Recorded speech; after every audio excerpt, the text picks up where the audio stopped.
Hello and welcome to Anatomy of an Outboard. Today on the operating bench we have a CDL-17. A CDL-17 translates to a 1960 Johnson 5.5 horsepower outboard. Now you may be asking yourself, like, oh, why does he sound weird? I'm a little sick. But the show must go on. So over here on stage right is our outboard. I first bought this in, I forget when, but I want to say it was right when I started my YouTube channel, or when I decided I was going to start a YouTube channel on outboards. I found this thing, I think it was like $100, $120, not too bad, but its overall condition is what I liked about it. Now, usually when I fix a motor like this, I already have a plan for it, which will then later be unveiled. This one, no plan at all. It's just pretty nice and I want to fix it. So I've been saving it for a while, and just now I decided, okay, let's get that thing working. So whenever I judge a outboard here, I always look at the paint. The paint on the cylinder head mainly. It's not flaking off, it's not screwed up, it's pretty nice. Chances are this thing hasn't been overheated, which means it was run with oil and water. So this is probably a pretty good outboard. Another little things that I kind of like is this. It's hard to tell, but that operates just incredibly smoothly. Most of the time the grease is turned to glue, and this tiller handle is pretty hard to steer or throttle. In this case, it just, everything about it just works smoothly. It's probably a pretty low hour little outboard here. Now up here we do have some missing weather stripping. That's fine. The lower pan weather stripping is still pretty flexible. It's not cracking and falling apart. Our knobs are still there. They still work. So everything about it is just not too bad a shape. It's pretty good. Even the hood. Yeah, we got some scratches and stuff, you know, there, but I mean the huge plastic appliques, I think, whatever they're called, they're all still in pretty good shape. So out of all the old clunkers out there, this is probably something that's worth fixing. Okay, we're going to start by getting the rewind starter off.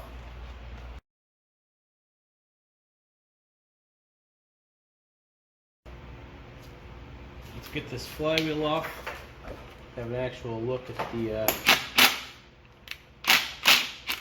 points and whatnot.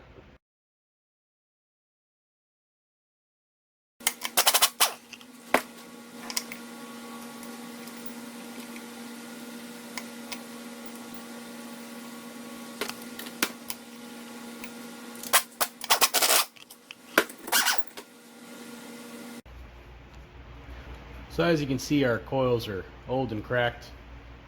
Even though we had spark, it wouldn't have mattered. Once these gets hot, it ain't gonna spark anymore. So it might have run for a few seconds in the driveway, but if we went to the lake like this, we wouldn't go very far at all. So we need new points. Condensers look unusually tall. I don't know what that's about. Yeah, so that's actually good because I bought new coils for it, and I'm glad I didn't waste my money because it turns out we actually need them. So there's a few different ways we can accomplish getting this ignition plate off. We can pull this screw out, remove the clamp and cables and all, or we can bend this clamp open and remove the cables out here. I'm probably just going to bend the clamp open.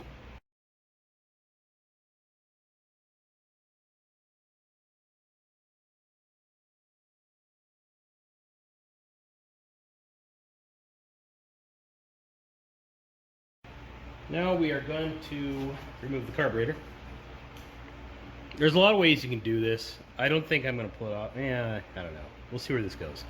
But it's held in via the front stuff here and these little baffles, which are held in by these flatheads attached to the intake manifold. We also have a spring, a little throttle return spring. That used to be a thing. So we'll pull the spring off. I'll then pull out those little flatheads there.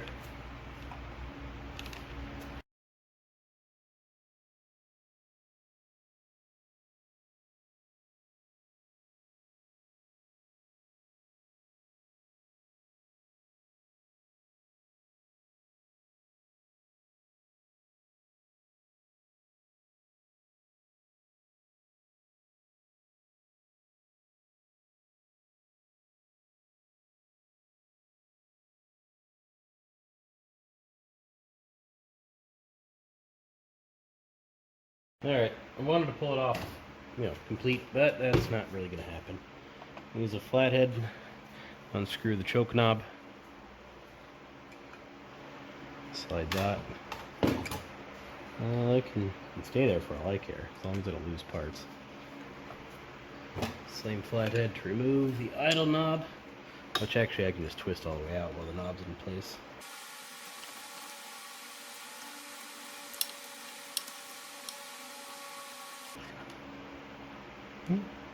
Pretty nice needle still.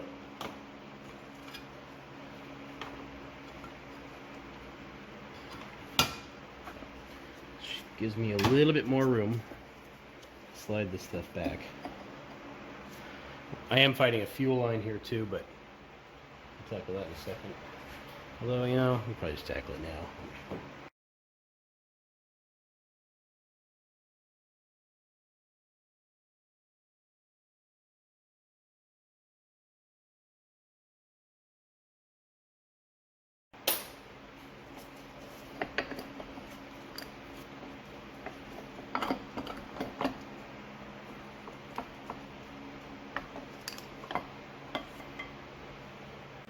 Alright, carburetor's here and on the bench. I don't really want to break this retainer. Doesn't feel like I'm going to just get it off either, so I'll try the old comp approach here.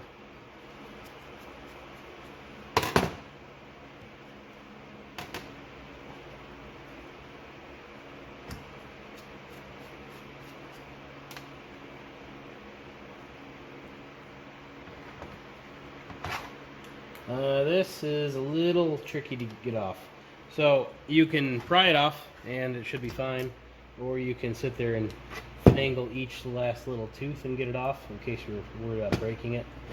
It's not ideal either way. You probably, usually anyway, if you have a thin enough ratchet, get in there and pull that off, which I don't. So, try prying it. Yeah. This is one of those things with those old vintage motors. You don't know if you're gonna find another one or not. And I want it off of there. Perfect.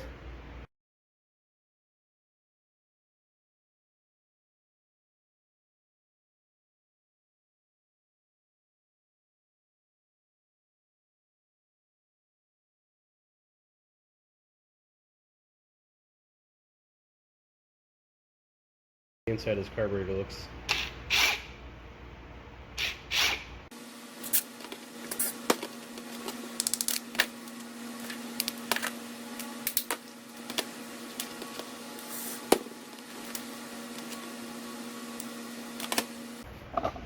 So it's not bad, but I don't know if it's good necessarily.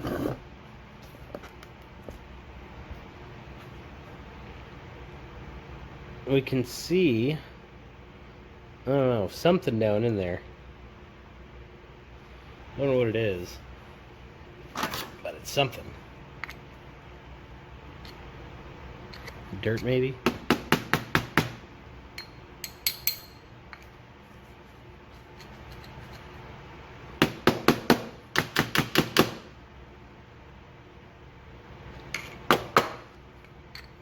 Alright, it's got some nice new carb dip stuff. Got my opening tool right here.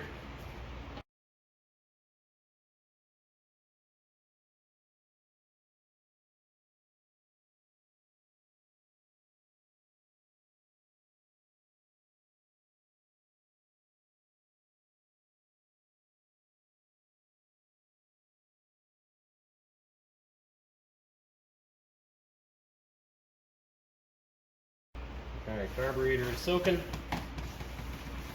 We'll give it a while in there. Alright, let's continue right along and remove the lower unit. And to do that, we first need to remove the power head. Why do you need to do that? I don't know. Many believe that it's so you're kind of forced to service the lower seal. That's just a guess. It makes sense, but, I don't really know. So these bolts are a little hard to get to up here, especially when you lose your socket and have the wrong side.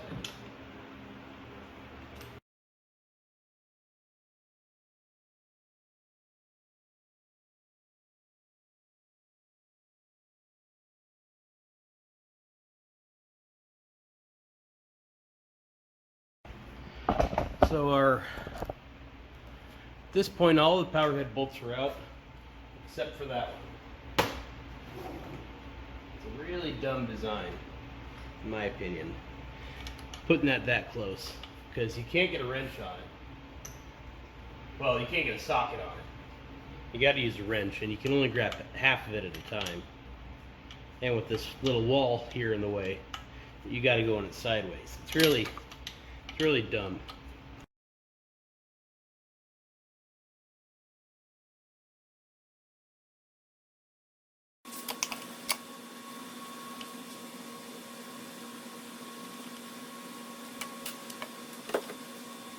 And here's our lower crankshaft seal. We have the top seal placed. I'm going to replace that. Our top plate. And one of the theories why you got to remove the power head before you do the lower is to service this O-ring. If you notice, there is no O-ring in there. Somebody didn't do it previously. They forgot, didn't know, don't know. But it needs to have an O-ring in there. It's a good thing we're pulling the power head off to inspect this seal. Spring looks okay. And our bottom plate down there as well. Now you may notice something else about these parts. They are extremely clean. Like really clean. No exhaust gases on them really. So or oil or age. They're nice parts. So that's a little unusual. So I have it in gear. I'm going to rotate the propeller a little bit until that roll pin isn't interfering with anything. So when it's usually that way, right there, so the drive shaft will come out right. Because see, if this was sideways, it would hit a little bit. So just move it over, and it should pop right down. Then I got to pull off these two really dark screws right here. These two screws kind of form a double lock. So we have a screw, or a nut rather, lock washer, followed by another nut, followed by another nut.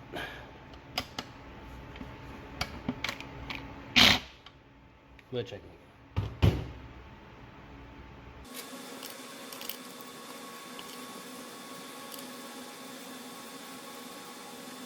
With that done, should release our upper shift rod from the lower unit. Might be a little stuck.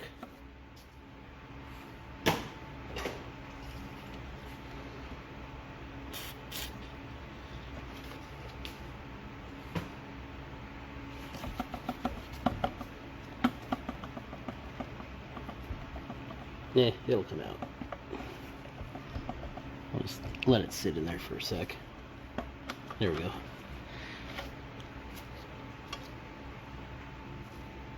Now the propeller. You notice we have one. It's in pretty good shape. We want to keep it that way. We have a propeller cone here that holds it on there. And that's the problem, because they stopped making those. However, recently, for whatever reason, some inventory of them has started popping up. And some rubber manufacturer somewhere has started reproducing them. If you notice, I'm trying to get mine off here halfway decently by just getting it started, working my way around, and it's already cracking off. There's no way this propeller cone is really probably going to be usable again, so it needs a new one, which a few years ago would have been a serious problem. But since you can get replacements now, not that big of a deal. So, looks like I'm ripping the whole thing off, because there ain't nothing left of this. If you're wondering if I'm using much force, no. I mean, I ripped those two chunks off with my hand. You see what I mean? You may get mad at me for destroying original parts, but if I can rip it apart with my hand, it surely wasn't going to work going down the water anyway. So, that's a problem. Alright, we have a cotter pin in here.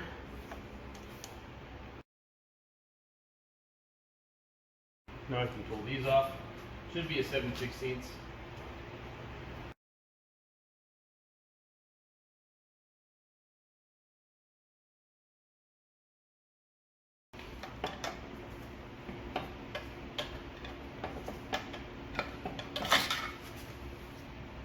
Lower is off, and we have a surprisingly nice water pump housing here. It's a pretty nice unit all around. Alright, we're not here to have me comment about how nice it is. Here to work. Let's get this drain screw and vent screw off and see what our oil looks going to look like.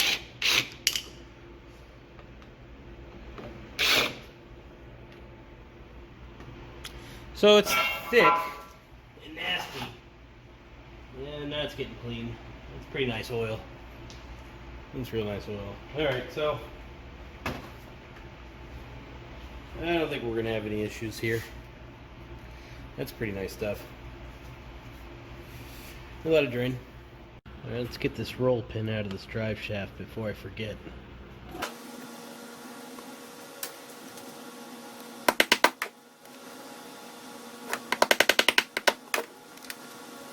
Let's get this water pump off.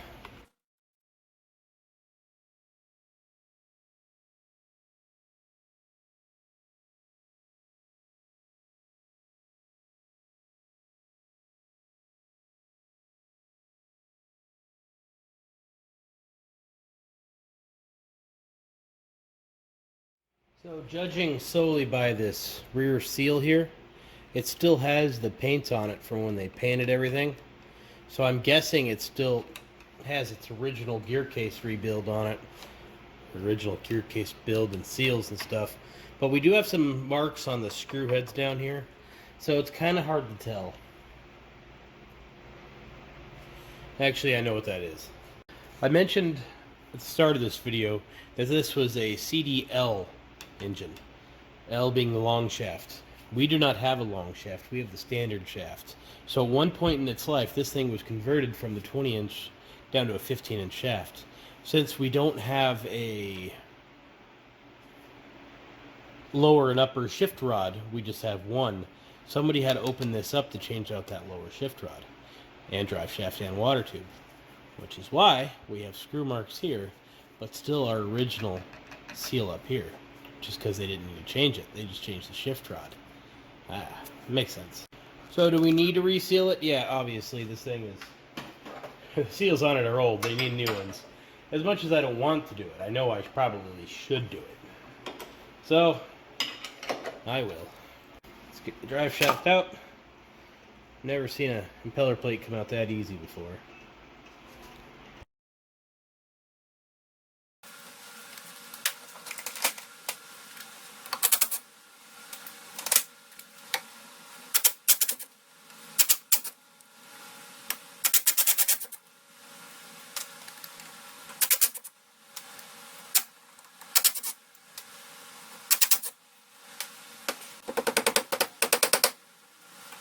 Someone did a pretty good job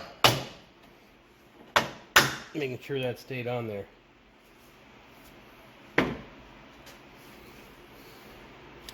Pretty nice. Put that in the gears. Nice little unit here. Well, let's get this apart.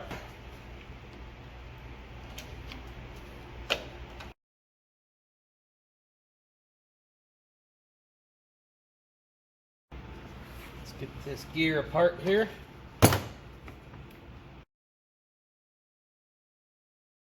All it takes is one little burr where this drive pin goes through, and this thing will fight you coming off for the rest of the time.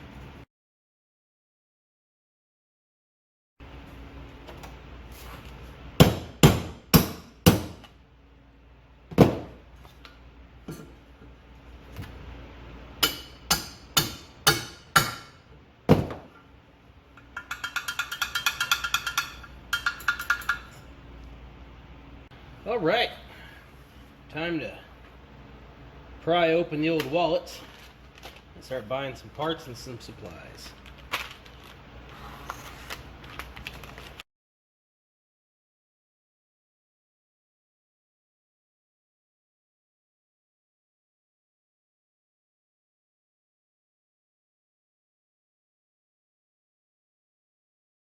All right, I recorded none of that. Here is the seal coated in the gasket sealing compound, ready to get pushed back into the bearing head. Somebody should really clean this up over here, huh?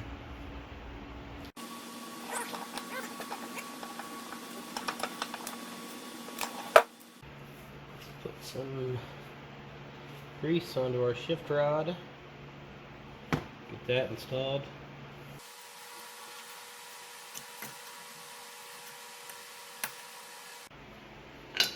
The pinion's a little tricky here because I'm not ready to install the shock absorber, but I kind of need to. Suppose I could tape it in there or something in the bottom. You know, this thing, it's got a key in it which needs to hold and align the pinion for me when I slide in the other gears. But at the same time, the pinion might fall out like it did when I put this thing in here, which it's definitely going to. Alright, I just installed the lower plate with a screw in there to hold it in for me. You'll see it when I flip it over. Anyway, I'm going to finish reassembling the bottom. Need to grease up the O-ring that goes on the bearing head here.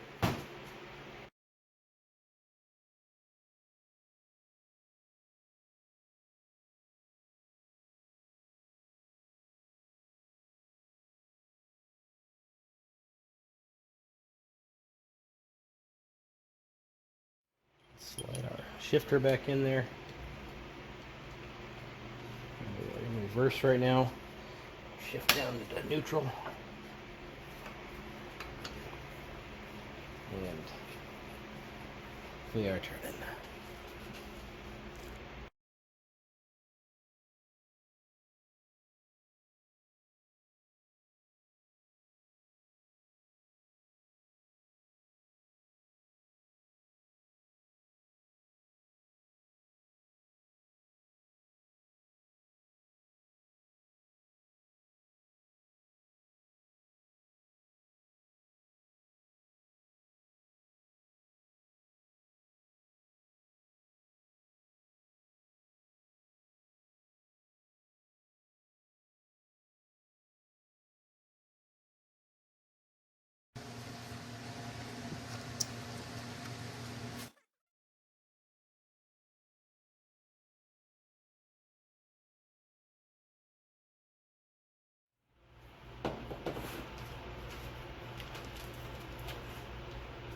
Gonna put some gasket sealing compound, just a pinch on this gasket here, just to make sure it stays put.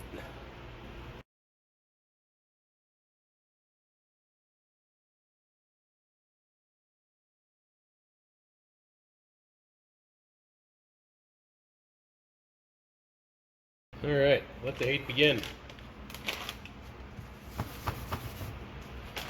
This is an aftermarket water pump. Don't know if it's any good or not. Well, we'll see. This is a used original water pump, which I want to compare the two of them. I'm going to be using this aftermarket Evinrude kit because it is much cheaper than the actual Evinrude kit, and I like money, and I like saving money. So that's where we are.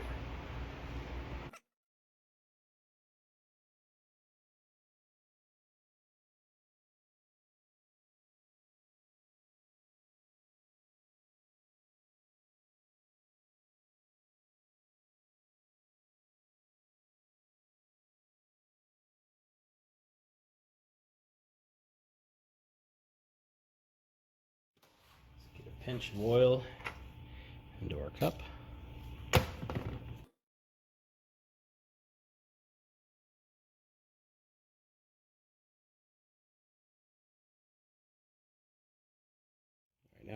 put in.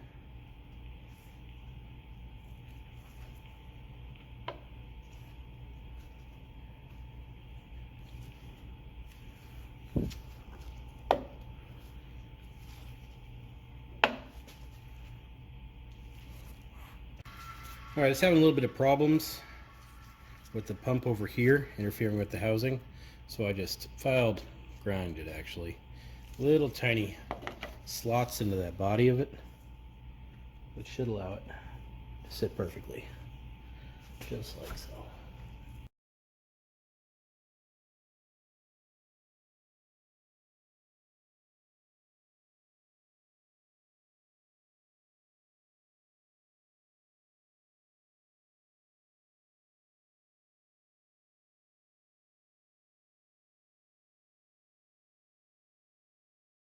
So it went on okay.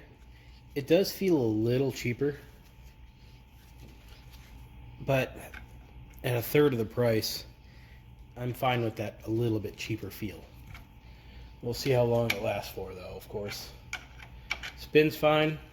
Looks like it's sealing just fine. So I think it's okay.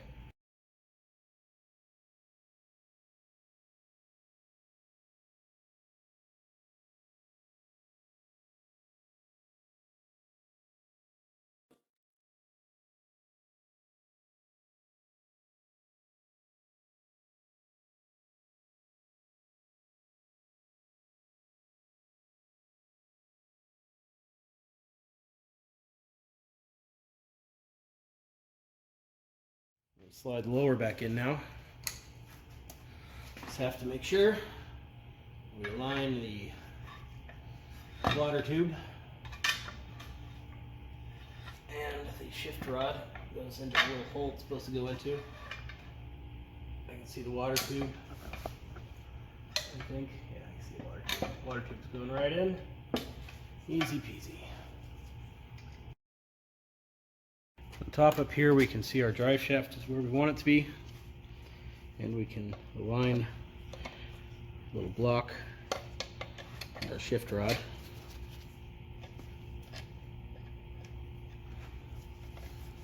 Shift the handle over while lowering it back down. Get it right where it needs to be.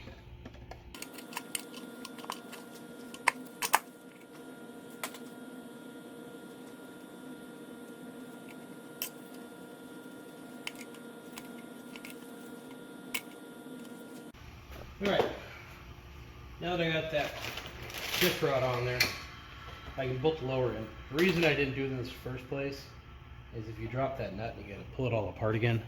So I at least wanted to get mostly started before I went all the way with it. So with that done, lower attached I mean, you can go back to installing this stuff. It puts man-e-sees on these bolts. Just cause. I don't need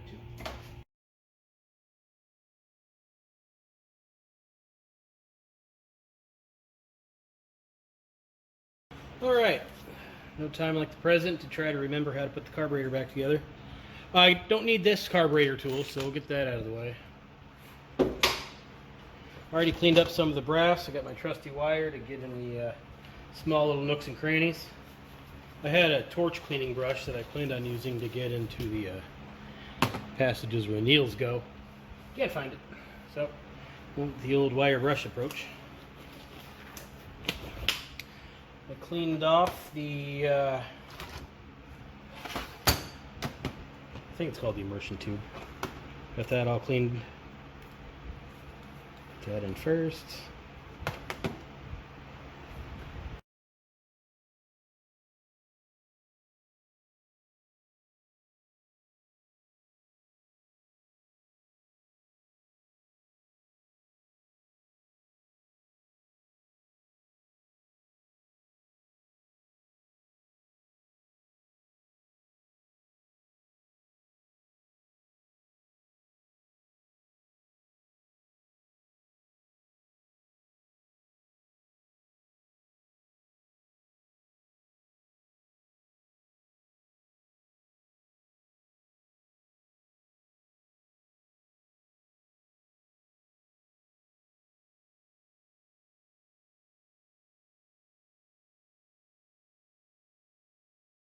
plan here is to install carburetor onto the power head and then install the power head back onto the engine with the little exhaust tubes on the front. Might be a little easier for me. I'll pull the old fuel pump off.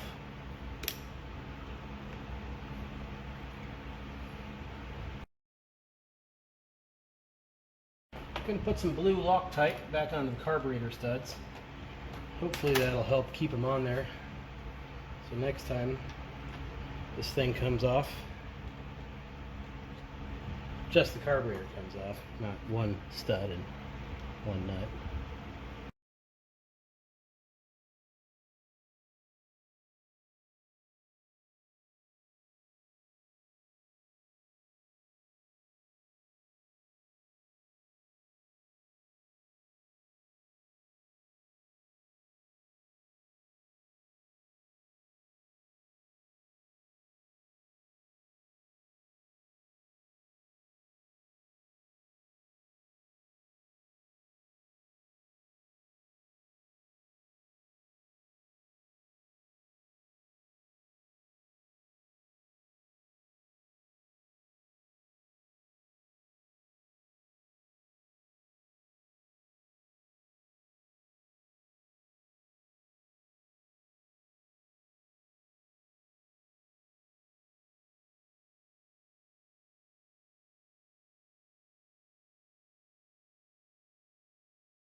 I've already cleaned up the gasket surfaces on the bottom of the power head, as well as chased the holes.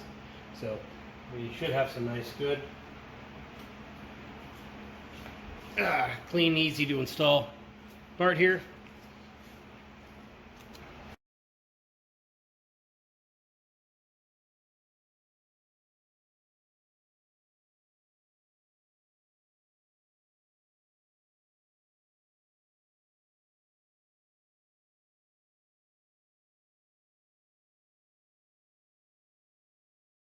So we have 6 screws here, slightly longer one. I'll show you how that one goes. First, clean the threads. I'm going to put some of this gunkus on there, like so.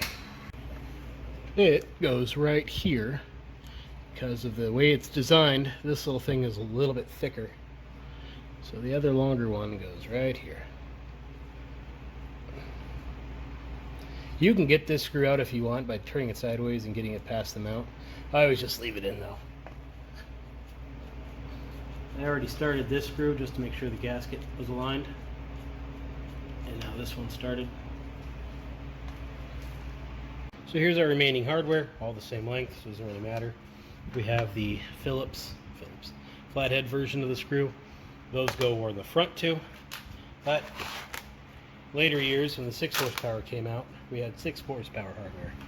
6 horsepower hardware I like a little bit more because it uses a 5/16 screw head, so you have a smaller socket to get inside of there, versus these, which I believe use a 3/8. Yeah, so a little bit bigger of a socket, a little more annoying. So what I'm going to do is on the hard to reach spots. I'm going to use the 6 horsepower powerhead mounting hardware. It goes right up in here. And with the smaller socket, it's much easier to get that screw in and out. Just got to find the hole there.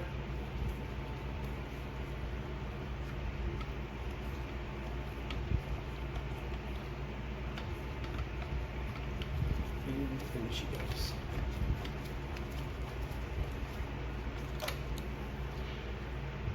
Now where these screws really shine is right here, as you can get a socket on there now.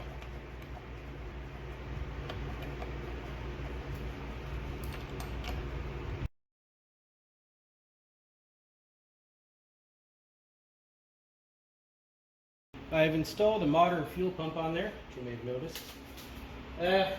Should work. We'll find out.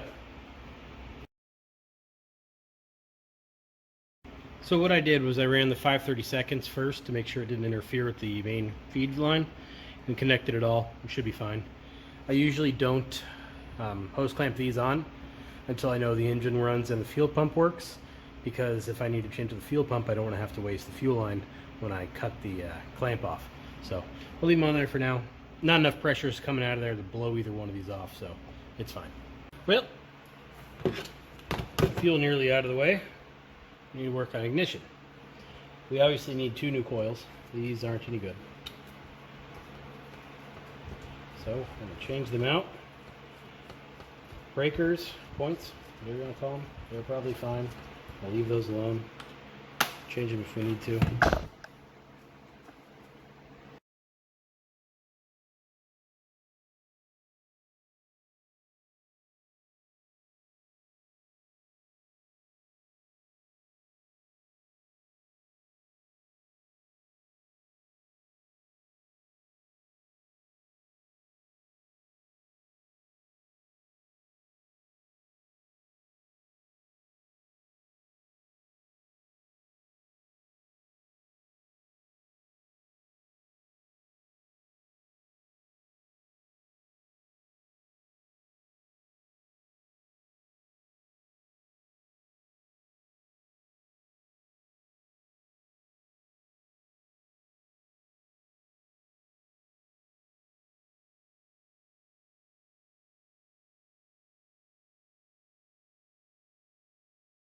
Okay, just so you know, out of the 4 feet, that's what I have left over.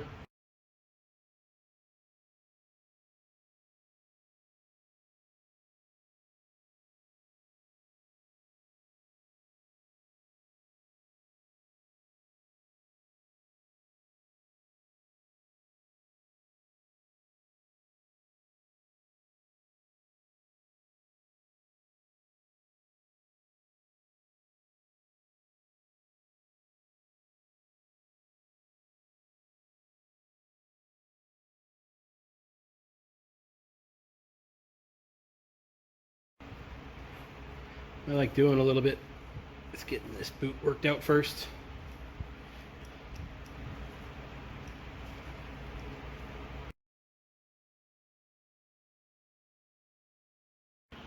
I wound up just reusing the old ones, the old boots. You need to put so much pressure to get those plug wires into that boot. It's just ridiculous. I hate doing it every time. I used to use the orange wires, but I'm out of them. I think I'm going to go back to doing that because it's just ridiculous. So, early glances here at my timing. I'm way off. Also, make sure that bar isn't over here like I had it. So there's 2 timings to worry about. The spark plug timing, when the points open and close, and then the timing of the throttle cam onto the throttle pickup. You want this line right there. When this roller hits that line, it should just start to move. So like right about there would probably do it.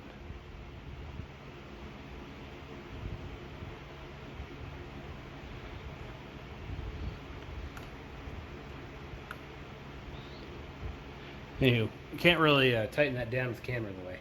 So I'm going to line that up and tighten down this screw right up here, and one on the other side. Get this throttle rod installed.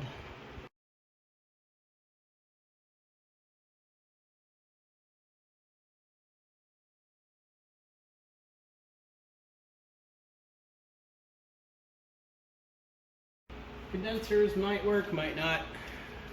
I'm going to pull them off just to make timing easier for now. Okay, get the points located now. You can do that by hand or with a locating ring. I have a locating ring, so I'm going to use the locating ring. But really, you just want to make sure these are flush.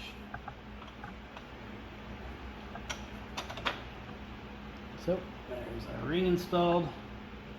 Not much to it. Coils are good and pushed up against the ring. Just tighten down the old screws.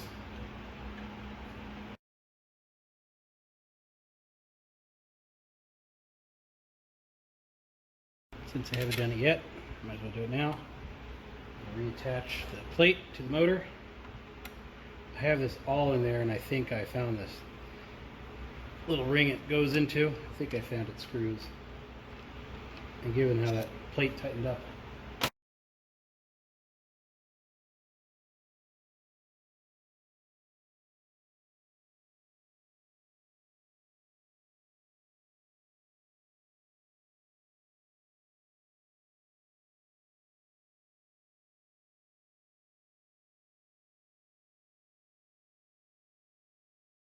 so we want the light to shut off when this pointer gets between these marks. And it doesn't. It's a little off. Not by much.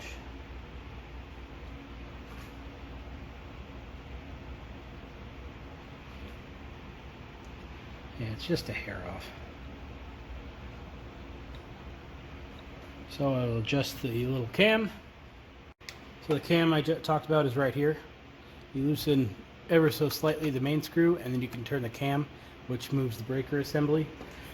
So what I'm after is that light shutting off right in the middle of these two lines. So we're right on the first line now, and we're right in the middle. First line, middle. So timing is set on the top. So the bottom here is pretty close. It shuts off at the edge of the line, so right here. So it just needs to go over just a pinch. If they were both like that, it would have ran fine. But now one's in the middle, so we want to move it over just a hair.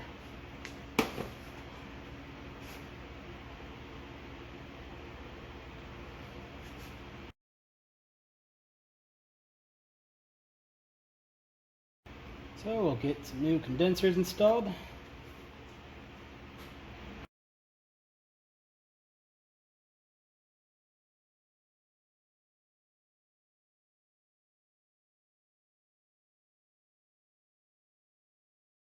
Might as well put the flywheel on now.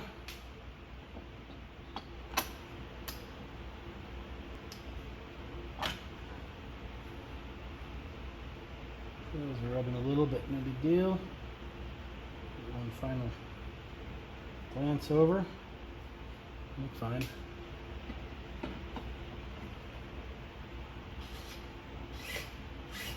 I don't hear any rubbing, so I think we're okay.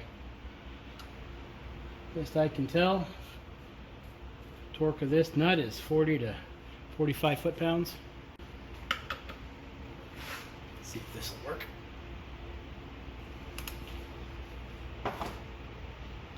Nope. Plan B.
Let's get this filter put back together.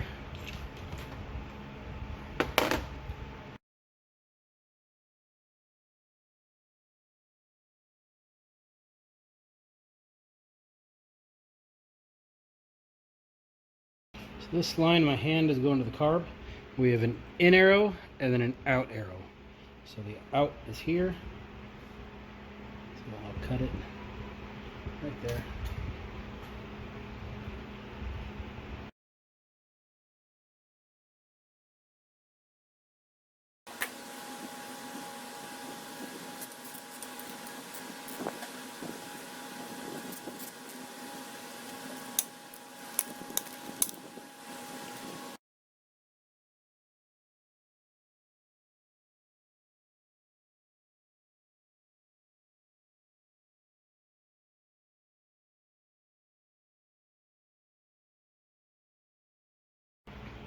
Well, there's nothing really keeping us from starting it now.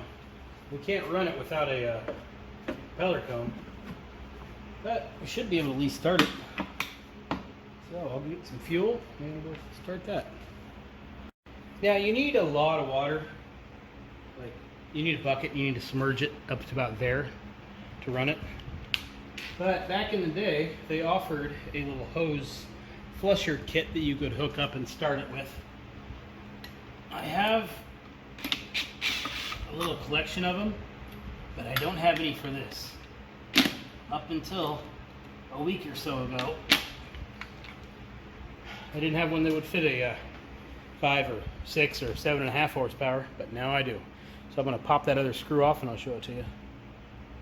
So this is a little flusher device. They sold in the 60s and 70s, I think.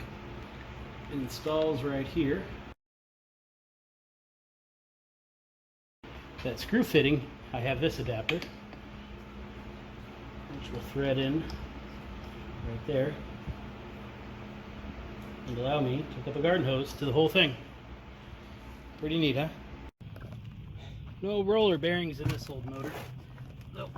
We gotta mix the gas a little heavier, 24-to-1. A lot of people say the modern oils that we use, you don't need to do that anymore. You can get 50-to-1, but the argument of that never ends. Probably best just to do 24-to-1.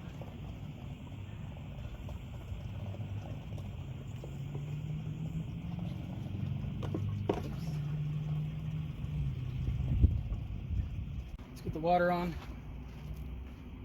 See how well that fletching adapter thing works.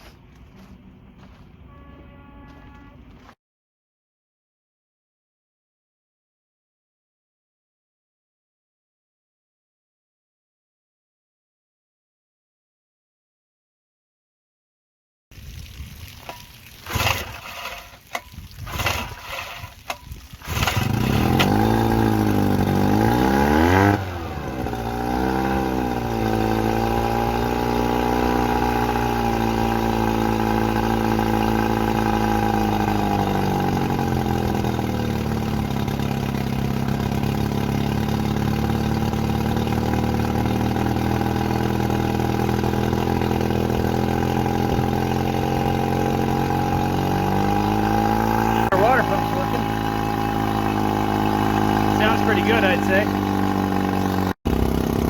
So it's running quite well, quite smooth, quite quiet. It's a nice little motor so far, but it gave me some problems getting it started. Don't know why. Had it running, turned it off. Been sitting for a while now. What worried me was how hard it was to get it started originally. That's just weird. So I want to let it cool off. He's going to give me trouble again. Dad, why is my foot so dirty?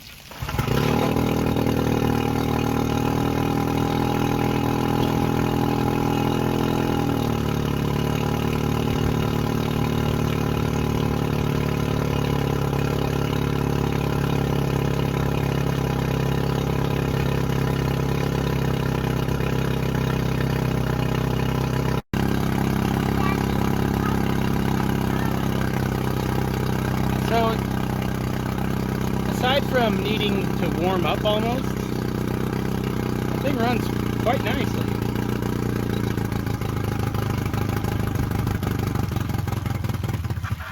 Except for right there, I don't know what happened there.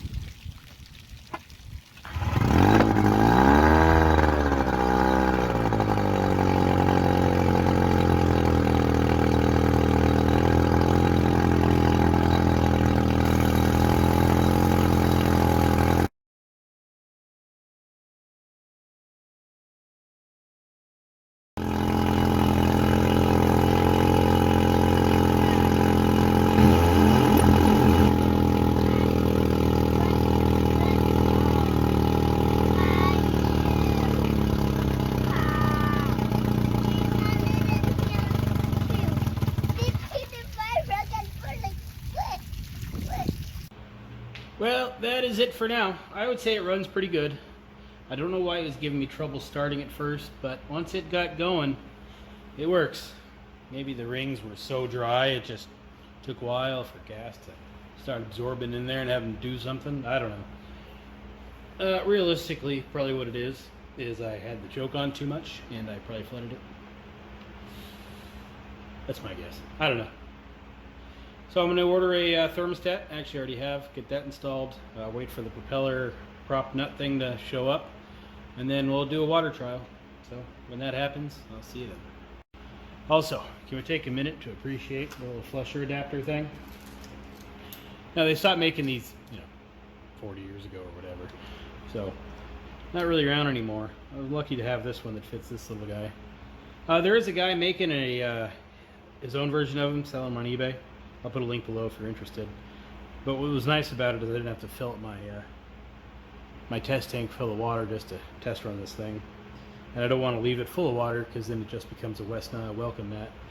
So I'm glad I was able to run it without filling up a big old tank.